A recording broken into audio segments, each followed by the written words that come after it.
والصلاة والسلام على سيد الأنبياء والمرسلين. أما بعد فأعوذ بالله من الشيطان الرجيم. بسم الله الرحمن الرحيم. يا أيها الناس اتقوا ربكم الذي خلقكم من نفس واحدة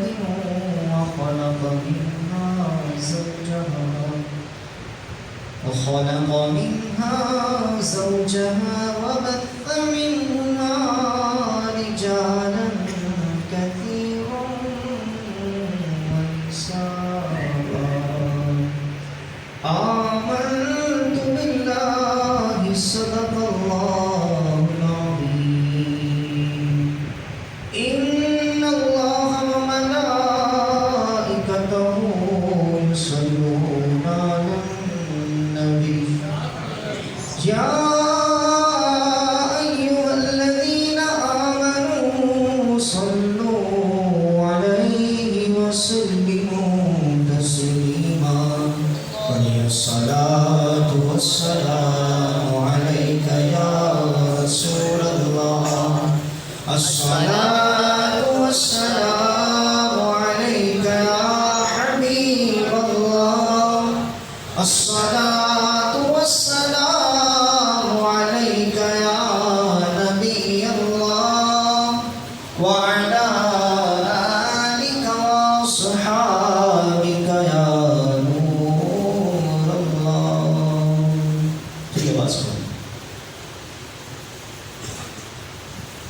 الحمدللہ اللہ تعالیٰ کے فضل و کرم سے، رب تعالیٰ کی توفیق سے آج کی اس عظیم الشان اور مبارک محفل میں ہم سب حاضر ہیں. اللہ رب العزت ہم سب کی حاضری کو اپنی بارگاہ میں قبول و منظور فرمائے. جیسا کہ آپ جانتے ہیں کہ اس محفل کا انعقاد جناب محمد آفتاب قادری کی شادی خانہ آبادی کے سلسلے میں سجائی گئی ہے. اللہ تبارک و تعالیٰ کی بارگاہ میں دعا ہے کہ انہوں نے کہ اہل خانہ نے جس طرح اس محفل کو سجایا ہے، اللہ تعالیٰ ان کے گھر کو بھی خوشیوں سے سجائے. اللہ تعالیٰ ان کی شادی خانہ آبادی فرمائے. اللہ تعالیٰ ان میاں بیوی کے درمیان پیار و محبت عطا فرمائے. اللہ تعالیٰ ان کے گھر میں اپنی خیر و برکت کا نزول فرمائے. اللہ تعالیٰ ہم سب پر اپنی نظر رحمت فرمائے. محترم اور پیارے بھائیوں، اس طرح کی محافل کا انعقاد کرنا یہ بڑے ہی فخر کی بات ہے، اور خوشی کے موقع پر رب تعالیٰ کو اس انداز سے یاد کرنا یہ بڑا ہی محبوب عمل ہے. کیونکہ دکھ میں تو رب کو سب یاد کرتے ہیں. جب دکھ آتا ہے تو رب یاد آتا ہے. بیماری آتی ہے تو رب یاد آتا ہے. پریشانی آتی ہے تو رب یاد آتا ہے. غم ستاتے ہیں رب یاد آتا ہے. لیکن جب خوشی آتی ہے تو رب بھول جاتا ہے. ہم رب کو بھول جاتے ہیں. چاہیے تو یہ تھا کہ اللہ تعالیٰ نے جب آزمائشیں ہم پر نازل فرمائی، جب ہم پر مصیبتوں کے پہاڑ ٹوٹے، ہم رب کی بارگاہ میں سجدہ ریز ہوئے، مولا تو نے بیماری بھیجی ہے، پریشانی بھیجی ہے، ہم تیری بارگاہ میں تجھے اپنا رب تسلیم کر کے حاضر ہو گئے ہیں، ہم تیری بارگاہ میں سجدہ ریز ہو گئے ہیں، ہم پر کرم فرما، رحم فرما۔ جیسے ہی اللہ تعالیٰ اپنا رحم فرماتا ہے ہم اس کی بارگاہ سے دور ہو جاتے ہیں۔ ہم ہیں مطلبی، ہمیں جب رب تعالیٰ سے مطلب پڑتا ہے تو ہم اس کی بارگاہ میں حاضر ہو جاتے ہیں۔ جیسے ہی رب تعالیٰ کرم فرما دیتا ہے، رب تعالیٰ کی عطا ہم پر نازل ہو جاتی ہے، ہم رب تعالیٰ کی بارگاہ سے دور ہو جاتے ہیں۔ اور جب خوشی کا موقع آتا ہے تو ہم رب تعالیٰ کی اطاعت کرنے کے بجائے رب تعالیٰ کی نافرمانیوں میں مشغول ہو جاتے ہیں۔ کوئی بھی خوشی کا موقع آتا ہے، خوش نصیب ہیں وہ لوگ کہ جو رب تعالیٰ کو یاد کرتے ہیں کہ رب تعالیٰ نے غم دیا تو رب کو یاد کیا، اب رب تعالیٰ نے خوشی دی ہے تو اپنے رب کو کیسے بھولنا ہے۔ لیکن جب خوشی کا موقع آتا ہے، فرحت کا موقع آتا ہے، رب تعالیٰ کی نوازشات ملتی ہیں تو ہم اپنی زبان سے یہ کہتے ہیں جناب خوشی کا موقع ہے، سب چلتا ہے۔ ہماری زبان پر یہ جملہ ہوتا ہے، ماں بیٹے کی شادی میں جب ناچتی ہے تو اس کی زبان پر یہی جملہ ہوتا ہے جناب خوشی کا موقع ہے، سب چلتا ہے۔ اگر بہن ناچتی ہے اور اگر کوئی سمجھائے جناب آپ بہن ہیں، عورت ہیں، آپ کا ناچنا زیب نہیں دیتا، اس وقت کی زبان پر یہی لفظ آتا ہے جناب خوشی کا موقع ہے، سب چلتا ہے۔ بے حیائی کا پردہ چاک کیا جاتا ہے، زبان پر یہی لفظ ہوتا ہے جناب سب چلتا ہے۔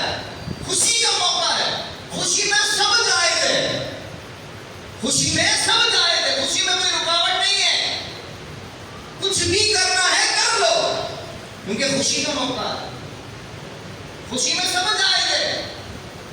ہماری زبان پر یہی جملہ نظر آ رہا ہوتا ہے کہ ہماری زبان سے یہی جملہ نکل رہا ہوتا ہے جناب سب چلتا ہے، پھر سب چل جاتا ہے، سب چل جاتا ہے۔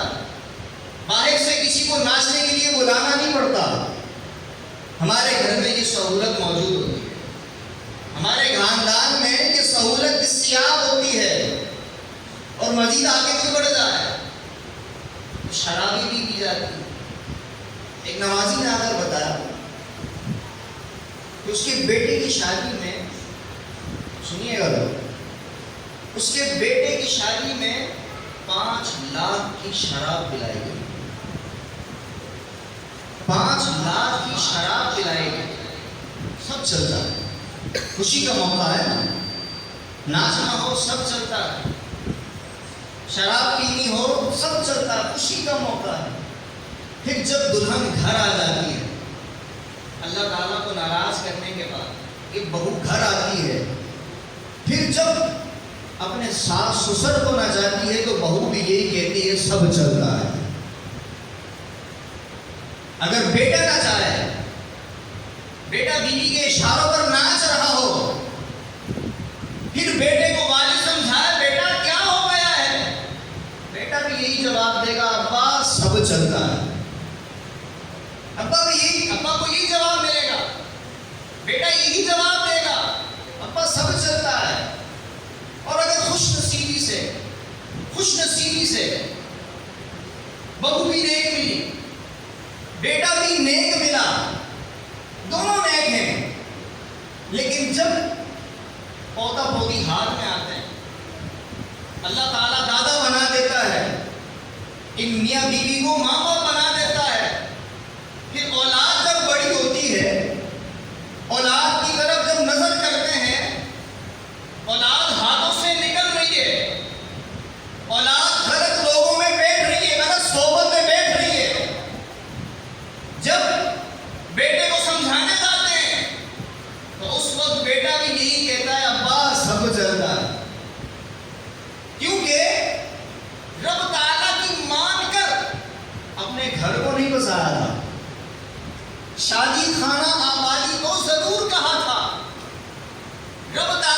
مان کر اطاعت کر کے رب تعالیٰ کی فرما برداری کر کے اپنے گھر کو آباد نہیں کیا تھا، اسی لیے بربادی کی طرف جا رہا ہوتا ہے۔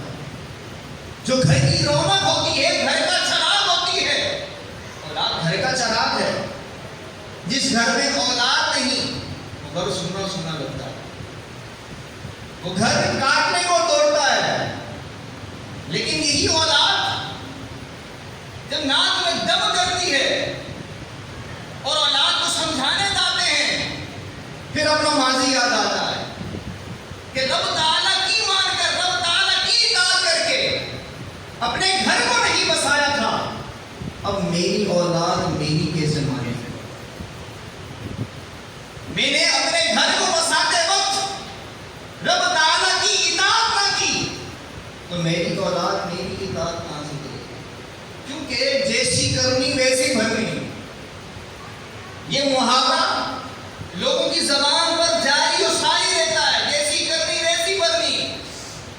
تو آپ کو آپ کی اولاد کر کے دکھا دیتی ہے، آپ نے رب کی نہیں مانی، آپ نے اپنے رب کی نہیں مانی، آپ کی اولاد آپ کی نہیں مانی۔ اگر چاہتے ہیں اولاد ہماری اطاعت کرے، اولاد ہماری فرما بردار بنے، تو اپنے رب کے اطاعت گزار بن جائیں، اپنے رب کی فرما برداری کرنے والے بن جائیں۔ یہ اولاد ہماری فرما بردار بن جائے، یہ اولاد ہماری اطاعت کرنے والی بن جائے گی، کیونکہ اولاد دیکھ رہی ہوگی کہ ہمارا باپ بڑا نیک، ہمارا باپ کبھی نماز نہیں چھوڑتا، ہمارے والد صاحب کبھی جھوٹ نہیں بولتے، ہمارے والد صاحب کبھی دھوکہ نہیں دیتے، ہماری ماں مصلی والی بیٹھی رہتی ہے، ہماری ماں کے ہاتھ میں ہر وقت تسبیح ہوتی ہے، درود و سلام پڑھتی رہتی ہے۔ جب اولاد یہ منظر دیکھے گی تو انشاءاللہ ہمیں اولاد کو کہنے کی ضرورت نہیں پڑے گی ہمارا حکم مانو، وہ اولاد خود ہی فرما بردار بن جائے۔ بہرحال اللہ تعالیٰ ہمارے گھر کو خوشیوں والا گھر بنائے۔ یاد رکھیے یہ نکاح بڑا مبارک عمل ہے، بڑا مبارک عمل ہے، یہ وہ نیک عمل ہے، یہ وہ سنت ہے کہ جس کے انعقاد کرنے پر رب تعالیٰ کو بہت زیادہ ناراض کیا جاتا ہے۔ لیکن اگر ہم اس کی اصل دیکھیں تو اس کی اصل بڑی پاکیزہ ہے۔ اس کی جو اصل ہے، جہاں سے نکاح کا آغاز ہوا، وہ بڑے پاکیزہ طریقے سے ہوا۔ آئیے آپ کو ذکر کرتا ہوں۔ حضرت آدم علیہ السلام جب رب تعالیٰ نے پیدا فرمایا، حضرت آدم علیہ السلام کو جب پیدا کیا گیا تو آپ نے آسمان پر دیکھا تو جنت میں آپ نے لکھا ہوا پایا لا الہ الا اللہ محمد رسول اللہ۔ جب سب سے پہلے اپنی پیدائش دیکھی کہ اللہ تعالیٰ نے مجھے ابو البشر بنایا ہے، انسانیت کی ابتدا مجھ سے کی ہے، تو مجھ سے افضل کون ہو گیا؟ کہ اللہ تعالیٰ نے اپنے نام کے ساتھ یہ لفظ محمد رسول اللہ کیوں لکھا ہوا ہے؟ یہاں تو جس کی انسانیت سے ابتدا ہوئی ہے اس کا نام ہونا چاہیے تھا، یہ محمد رسول اللہ کیسے لکھا ہوا ہے؟ رب تعالیٰ کی بارگاہ میں عرض گزار ہوئے، مولا کہ تیری بارگاہ میں مجھ سے زیادہ بھی کوئی بڑے مرتبے والا ہے؟ پیارے محبوب علیہ السلام کی شان و عظمت ظاہر کرتے ہوئے رب تعالیٰ نے فرمایا ہاں وہ تیری اولاد میں سے ہی ہوگا اور اس کا نام محمد ہوگا۔ اے آدم، اگر میں محمد صلی اللہ علیہ وسلم کو پیدا نہ کرتا تو نہ جنت کو پیدا کرتا اور نہ تجھے پیدا کرتا۔ اور پھر حضرت آدم علیہ السلام سے جب حضرت حوا رضی اللہ تعالیٰ عنہا کو پیدا کیا گیا، حضرت آدم علیہ السلام کی پسلی سے حضرت حوا رضی اللہ تعالی عنہ کو پیدا فرمایا گیا. پیدا ہوتے ہی آپ کی زوجہ نہ تھی. انشاءاللہ یہ بات سننے کے بعد پیارے محبوب علیہ الصلوۃ والسلام سے اور محبت بڑھ جائے گی، کیونکہ نکاح کی بنیاد بھی پیارے محبوب علیہ الصلوۃ والسلام کی محبت کا اظہار ہے. پیارے محبوب علیہ الصلوۃ والسلام کی رب تعالیٰ سے کیسی محبت ہے جس کا اظہار ہے. چنانچہ جب حضرت حوا رضی اللہ تعالیٰ عنہ کو پیدا کیا گیا، حضرت آدم علیہ السلام کے دل میں یہ خواہش آتی ہے کہ میرا حضرت حوا رضی اللہ تعالیٰ عنہ سے نکاح ہو جائے. رب تعالیٰ کی بارگاہ میں خواہش کا اظہار فرماتے ہیں، مولا حضرت حوا رضی اللہ تعالیٰ عنہ سے میرا نکاح فرما دے. پیارے محبوب علیہ السلام پر قربان، اللہ تعالیٰ نے فرمایا اے آدم اس کا حق مہر تو ادا کرو. اب اس وقت کوئی روپیہ پیسہ نہیں تھا، کوئی درہم و دینار نہیں تھا.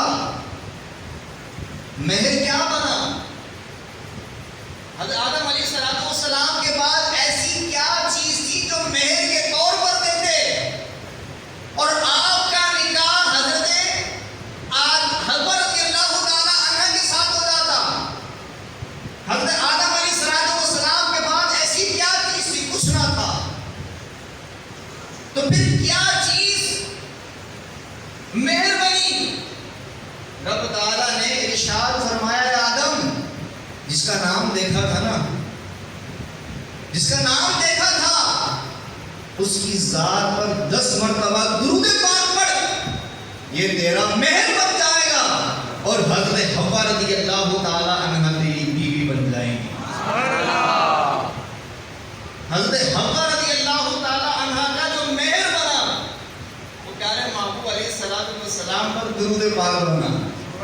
اس سے یہ بات ثابت ہوتی ہے رب تعالیٰ اپنے محبوب سے پیار فرماتا ہے، اور اس بات سے بھی پیار فرماتا ہے کہ میرے محبوب صلی اللہ تعالیٰ علیہ وآلہ وسلم کی ذات گرامی پر درود پڑھواتا ہے. تو ہم کیوں محروم رہے؟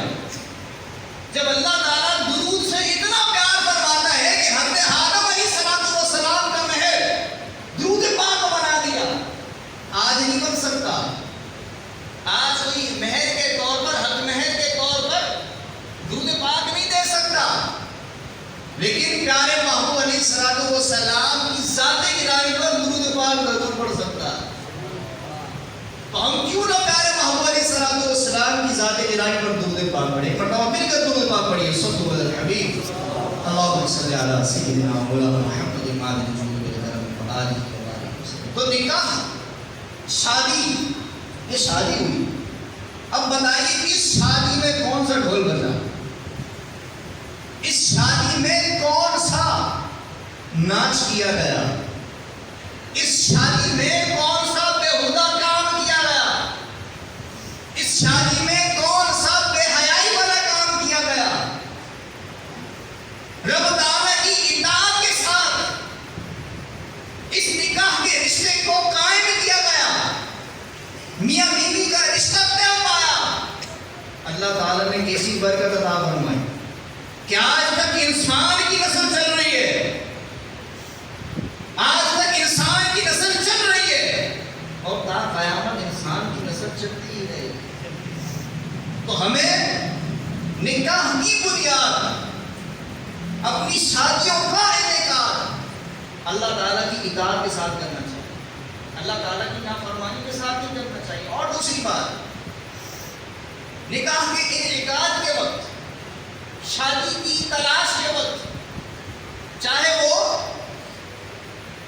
اپنی بہو تلاش کرنی ہو یا لڑکی والوں نے کوئی لڑکا تلاش کرنا ہو، تو ہماری سلیکشن کا طریقہ کار بہت ہی غلط ہوتا ہے. لڑکی دیکھنے کا انداز بھی جدا جانا ہوتا ہے، لڑکا دیکھنے کا انداز بھی جدا جانا ہوتا ہے. آئیے آپ کو بتاتا ہوں لڑکا کیسے دیکھا جاتا ہے. لڑکی کیسے دیکھی جاتی ہے؟ ایک نیک شخص ایک دریا کے کنارے پر صلو علی الحبیب صلی اللہ علیہ وسلم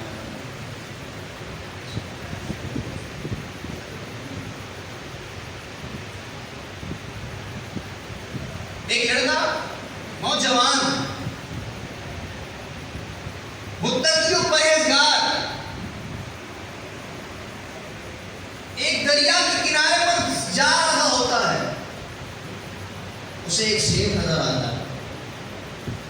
بھوک لگی ہوتی ہے, کھانے کے لیے پاس کچھ نہیں ہوتا. وہ سیب اٹھاتے ہیں اور کھانا شروع کر دیتے ہیں. اتنے میں ان کے ذہن میں یہ بات آتی ہے کہ یہ سیب میرا نہیں تھا. میں نے اس کے مالک کی اجازت کے بغیر کیسے کھانا شروع کر دیا؟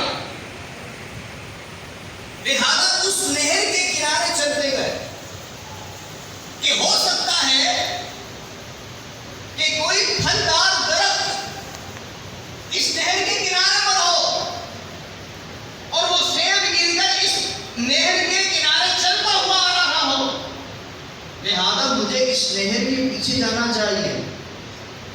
چنانچہ وہ نیک شخص جب اس نہر کے کنارے چلنا شروع کرتا ہے تو چلتے چلتے ایک باغ میں پہنچ جاتا ہے.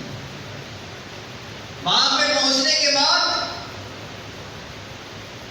باغ کے مالک سے کہتا ہے جناب مجھ سے ایک غلطی ہو گئی ہے, مجھ سے ایک خطا سرزد ہو گئی ہے, میری خطا کو معاف کر دیجیے. مجھ سے ایک بھول ہو گئی ہے, مجھے معاف کر دیجیے. مجھے گیا جناب کون سی بھول ہو گئی ہے, کون سی خطا ہو گئی ہے؟ کہنے لگے دراصل بات یہ ہے کہ میں نہر کے کنارے چل رہا تھا کہ مجھے بھوک کی شدت ہوئی. میں نے دیکھا کہ نہر کے اندر ایک سیب موجود ہے. بھوک کی شدت تھی, یہ خیال نہ رہا کہ میں مالک کی اجازت کے بغیر یہ سیب نہیں کھا سکتا. میں نے وہ سیب کھا لیا, اب میں معافی چاہتا ہوں. حالانکہ یہ سیب کھانے کی شرعن اجازت تھی کیونکہ دریا میں بہتا ہوا آ رہا تھا, نہر میں بہتا ہوا آ رہا تھا, اور جو پھل خود سے گر جائے وہ کھانا جائز ہوتا ہے. مالک کی اجازت کی ضرورت اس وقت ہوتی ہے کہ جب اس پھلدار درخت سے خود توڑنے کی حاجت پیش آئے. اگر زمین پر گرا ہوا ہے تو کھا سکتے ہیں, لیکن آپ کا تقویٰ تھا, آپ کا رب تعالیٰ کی بارگاہ میں جواب دینے کا معاملہ ایسا تھا کہ آپ کے دل میں خوف تھا کہ کہیں ایسا نہ ہو رب تعالیٰ مجھ سے سوال فرما لے. چنانچہ جب باغ کے مالک نے دیکھا, وہ بھی اللہ کے ولی تھے, وہ پہچان گئے یہ کوئی عام شخص نہیں ہے, یہ کوئی عام شخص نہیں ہے کہ ایک سیب معاف کروانے کے لیے میرے پاس آ گیا ہے. اگر یہ میرے پاس سیب معاف کروانے کے لیے نہ بھی آتا تو مجھے اس بات کا کون بتاتا, مجھے اس بات کا کیسے علم ہوتا؟ لہذا آپ نے اس نوجوان سے کہا ایسے معاف نہیں کروں گا, تجھے میرے باغ کی رکھوالی کرنی پڑے گی, میں تجھے پھر معاف کروں گا. جناب باغ کی رکھوالی کرنا شروع کر دیں. ایک مہینہ گزرا, دوسرا مہینہ گزرا, ایک سال گزر گیا. باغ کی رکھوالی کرتے کرتے ایک سال گزر گیا. مالک سے آ کر عرض کرتے ہیں جناب آپ کی باغ کی رکھوالی کرتے ہوئے ایک سال ہو گیا ہے, ایک سیب تو تھا, معاف کر دیجیے. مالک کہنے لگے ایسے معاف نہیں کروں گا, تجھے مزید میرے باغ کی رکھوالی کرنی پڑے گی, خدمت کرنی پڑے گی, میں پھر معاف کروں گا, ایسے معاف نہیں کروں گا. جیسا ہوتا تو کیا کہتا؟ معاف کرنا ہے کر ورنہ اپنا کام کر. معافی مانگ رہا ہوں میرا احسان مان. معافی مانگ رہا ہوں. آج تک کسی سے معافی مانگی نہیں. لوگ میرے پاس آتے ہیں معاف کرتا ہے کر نہ اپنا کام کر. ہماری زبان پر یہ ہوتا ہے. لیکن وہ خوف خدا والے تھے, اللہ کا خوف رکھنے والے تھے, ہم جیسے نہیں تھے. لہذا مزید خدمت کرنا شروع کر دی. 12 سال گزر گئے. 12 سال تک ایک شیخ کی خطا معاف کروانے کے لیے اس بات کی رکھوالی کرتے رہے. 12 سال کے بعد آتے ہیں علی صاحب آپ تو معاف کر دیجئے. ایک شیخ کے لیے میں نے 12 سال آپ کے باغ کی رکھوالی کی ہے, آپ کے باغ کا خیال رکھا ہے. 12 سال خدمت کرنے کے بعد تو معافی بنتی ہے. مالک کہتے ہیں جناب ایسے معافی نہیں ملے گی, ایک کام کرنا پڑے گا. اور کام یہ ہے کہ میری ایک بیٹی ہے, آنکھوں سے اندھی ہے,